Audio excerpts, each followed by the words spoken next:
But what if you didn't? What if, when the attack came, you did the one thing that terrifies a manipulator more than anything else? Like everyone else, you live your life as an emotional puppet. You move according to the thoughts of others. Someone frowns, they apologize. Someone accuses, they explain. They live in a constant state of reactive defense, trying to prove they are good, smart, or worthy. This is a miserable way to live. It is the slow fading of the soul. But there is another way. A way of moving through the world that is so detached, so sovereign, and so psychologically impenetrable that insults do not just bounce off you. They dissolve before they even touch you. This is not about being cold. It is not about being arrogant. It is about a fundamental shift in where you derive your reality. Today we are going to examine the psychology of non-defense. We will look at why your biology betrays you in these moments and how to neutralize it with a strategy that Machiavelli would have whispered to a prince. I will show you how to flip the power dynamic instantly, how to make the attacker doubt their own sanity, and how to use silence not just as an absence of noise, but as a weapon of mass destruction against someone's ego. But be warned. From this moment on, my words and what you are about to hear will not leave you as your old self.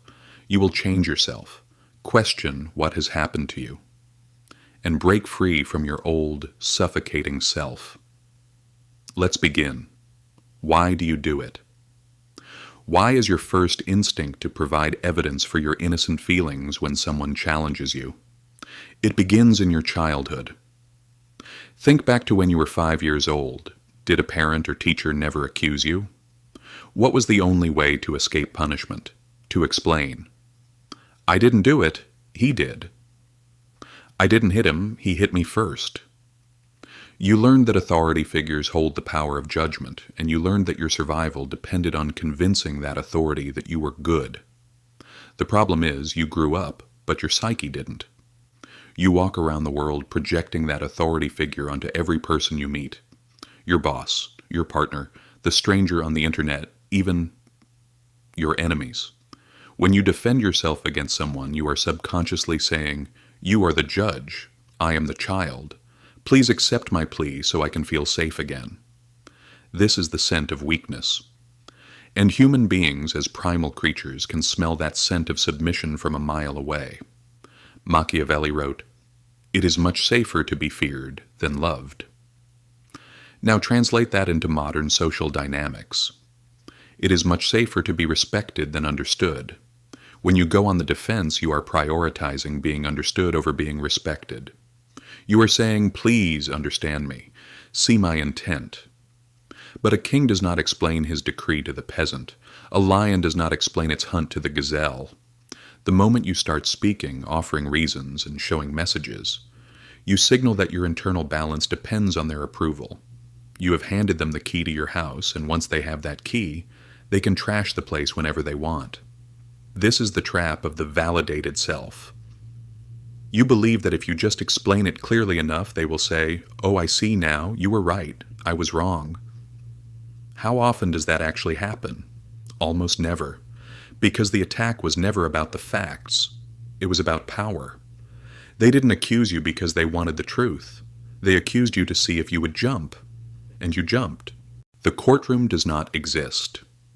The first step to being lawless and untouchable is to realize that the courtroom does not exist. There is no judge. There is no prosecutor.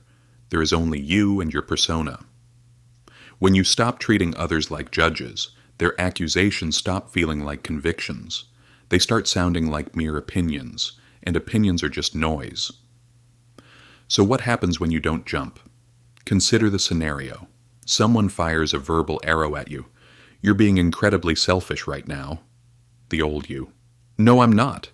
I did this and that for you yesterday. I'm just tired." Now, consider the Machiavellian approach. They told you, "You're being selfish." You look at them. You maintain eye contact. You don't blink. You keep your face completely stable. You let the silence hang in the air for 1, 2, 3 seconds. Do you know what happens in that silence?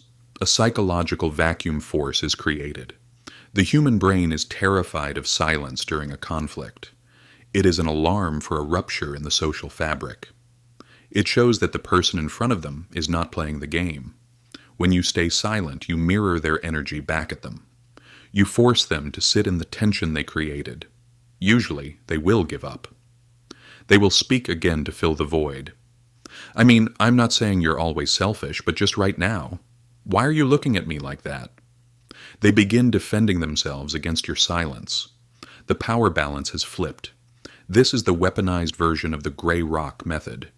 You become a void. A void cannot be attacked. You cannot punch mist. You cannot cut water. By refusing to provide the resistance of a defense, you allow their attack to pass right through you and cause them to lose their balance. Hide your buttons. This requires immense internal control because the ego within you will scream, "Fight back! Say something clever!" You must leash that dog. Machiavelli knew that the most powerful person in the room is the one who thought was unreadable. If you defend yourself, you reveal your values. You show where you hurt and exactly where your buttons are. If you shout, "I'm not stupid," they now know your insecurity is your intelligence. If you say, "I'm not a bad person," they understand that your moral standing is your weak point. Silence reveals nothing. It is a dark mirror. And when they look into that mirror, they see only a reflection of their own aggression, which makes them uncomfortable. They feel judged, which is ironic because you haven't uttered a single word. Aikido and amused mastery. Silence alone may not always suffice. Sometimes a situation requires words, but never the words you use for defense. If you must speak, do not push against the force. Pull it. Practice conversational Aikido. In dark psychology, there's a concept called agree and amplify. It creates cognitive dissonance in the attacker. If someone accuses you of something absurd, defending yourself validates that absurdity. It suggests the accusation is worthy of a response. Instead, lean into it, exaggerate it until it becomes a caricature. Attacker. You're so obsessed with money, you're greedy. Defensive, you. No, I'm not. I just want to provide for my family. Boring. Predictable. Weak. Machiavellian O. You caught me. Actually, every Tuesday I swim in a vault full of gold coins like Scrooge McDuck. It's terrible for my back. You say this with a deadpan expression or a slight amused smirk. What have you done here? You refused to be insulted. You proved you aren't insecure about the topic. You turned their serious attack into a joke. You established that you are framing reality, not them. This strips the attacker of their weapon. They wanted to hurt you. Instead, you took their knife and started peeling an apple with it. This signals amused mastery. It is the ultimate state of high status. It is like a parent watching a toddler throw a tantrum. You don't get angry at the child.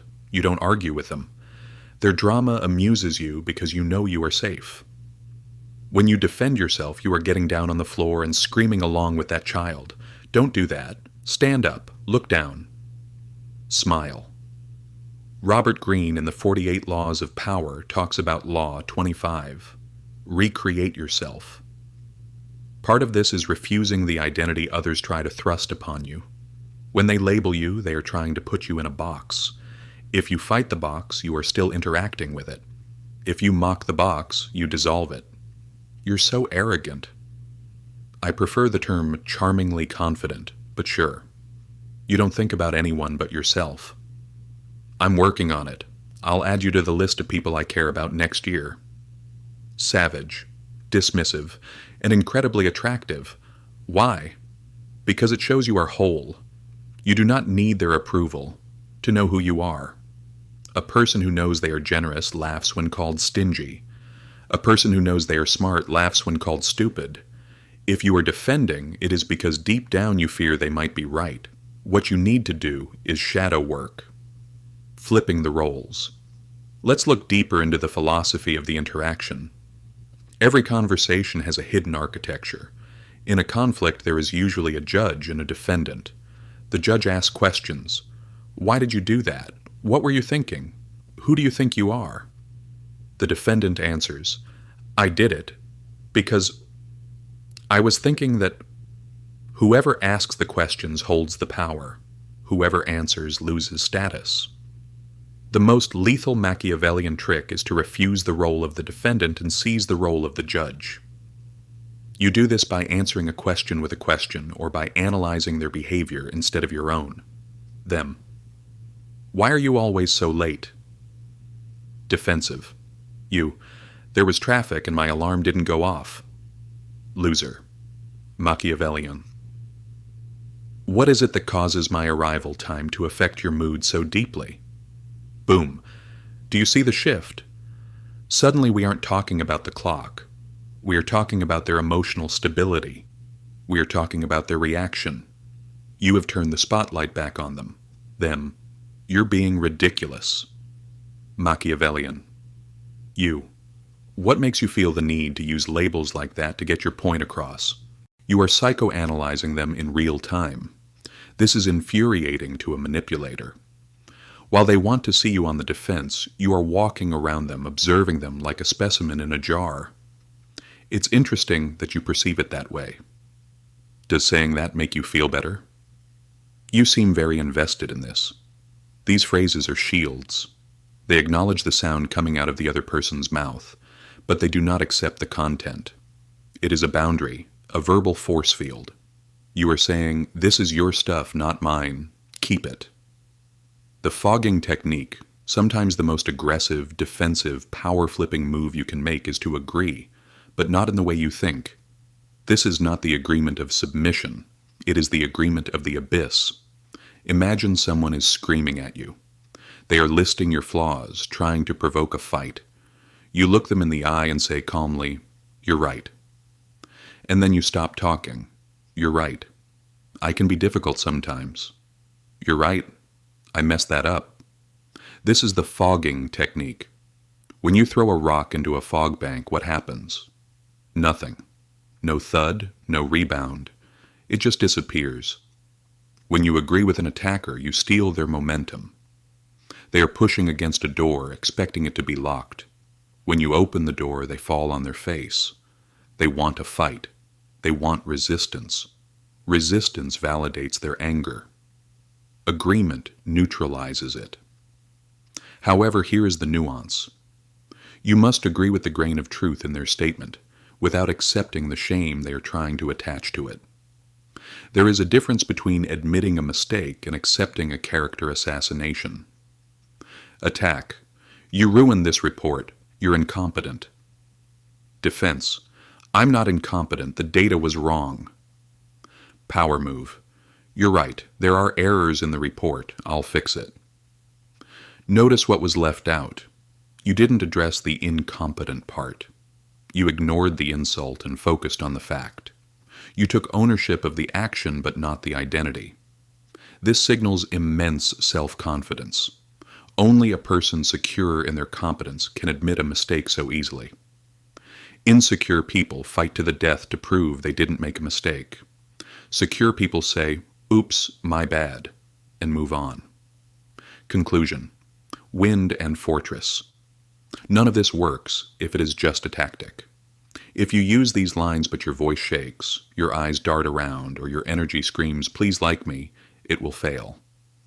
Dark psychology is 20% words and 80% nonverbal frame. You must build the internal architecture to support the silence. This brings us back to the shadow. Why does it hurt when they attack you? Because they are touching a wound that is already there. If I tell you that you have green skin, you won't get mad. You'll think I'm crazy. You won't defend yourself. You'll laugh. But if I tell you that you are a failure and you go on the defense, it's because a part of you suspects I might be right. The ultimate defense is not a verbal technique. It is self-knowledge. It is looking into your own darkness, owning your flaws, and accepting your shadow. When you know you are capable of selfishness and someone calls you selfish, you say, "Sometimes yes." When you know you are capable of cruelty and someone calls you cruel, you say, "I can be." You cannot shame a man who has already accepted himself. You cannot expose a woman who has nothing left to hide. This is what it means to be untouchable. It means you have integrated the parts of yourself that others try to use against you. You become transparent. Light passes through you. Arrows pass through you. You are no longer a fortress that needs defending. You are the wind. For the next 7 days, we are going to play a game, no defense. No matter what happens, no matter how small the accusation, you are forbidden from explaining yourself. 1. If you are late, say, "I'm late." Do not offer a reason. 2. If you spill the coffee, say, "I spilled the coffee." Do not blame the cup. 3. If someone misunderstands you, let them misunderstand you. Sit in the heat of that discomfort. Feel the urge to fix it, to manage the perception, to be the good guy, and let that urge burn to ash. Watch how the people around you react. Watch what happens when you stop playing the game. You will see confusion, then respect, then a strange kind of magnetism. People are drawn to certainty, and nothing screams certainty louder than a person who feels no need to explain why they exist.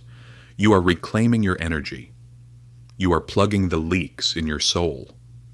You are stepping out of the role of the child and into the role of the sovereign. The world will try to pull you back. It will try to bait you. It loves a reaction. Don't give it one. Keep your mystery. Keep your power. Keep your silence. If this philosophy resonates with that deeper part of you that is tired of performing for others, you know what to do. Not because I ask you to, but because you are done being a prey animal in a world of predators.